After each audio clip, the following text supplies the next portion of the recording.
పండితులు ఏ కర్మను గొప్ప కర్మగా భావిస్తారో దానిని యోగులు అకర్మగా భావిస్తారు. అంటే ఫలితం ఇవ్వని కర్మగా భావిస్తారు. అంటే ఫలితం ఇచ్చే కర్మే వారు యోగులు కర్మగా భావిస్తారు అని చెప్పి ఆయన చెప్పడం జరిగింది. చూడండి, పండితులు గొప్పగా భావించే కర్మలు అంటే పుణ్య కర్మల్నే వాళ్ళు గొప్ప కర్మగా భావిస్తారు. అందుకే అందరికీ పుణ్యం చెయ్యండి, పుణ్యకర్మలు చెయ్యండి అని చెప్పి చెప్తూ ఉంటారు. అటువంటి పుణ్యకర్మను కూడా యోగులు అకర్మగానే భావిస్తారు, ఫలితం ఇవ్వని కర్మగా. చూడండి, చాలా మంది చెప్తూ ఉంటారు, పాపాలు చేయకు, ఏం చేయమంటారు? పుణ్యాలు చేయమంటారు. అంటే పాపకర్మలు చేయొద్దు, పుణ్యకర్మలు చెయ్యి. కానీ ఈ పుణ్యకర్మలు కూడా యోగులు దేని కింద భావిస్తారు? అకర్మ కింద, అంటే ఫలితం ఇవ్వని.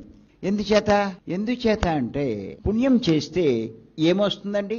భోగం వస్తుంది. ఈ జన్మలో అన్నదానం చేశారు మీరు. చాలా మంది సాయిబాబా గుళ్ళల్లో ఇంకా రకరకాల ప్రదేశాల్లో జరిగేటువంటి కార్యక్రమాల్లో దానం చేస్తూ ఉంటారు. అన్నదానం కంటూ చాలా గొప్ప పుణ్యం సంపాదించుకుంటున్నామని భావిస్తారు. కానీ మీరు ఈ జన్మలో బాగా చేశారు అలాంటి కార్యక్రమాలు, అన్నదానాలు అయ్యాను.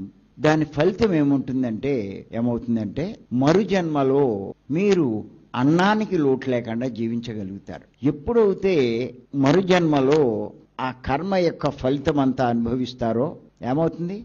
సంపాదించిన పుణ్యం ఖర్చు అయిపోతుంది. ఆ జన్మలో ఇంకేమీ చేయలేదు, అప్పుడేమవుతుంది? మళ్ళా మామూలు జీవితమే. అంచేత ఇలాంటి కర్మను అకర్మగానే యోగులు భావిస్తారు. నాకు ఇది పత్రి గారు పరిచయం అయ్యాక అర్థమైంది.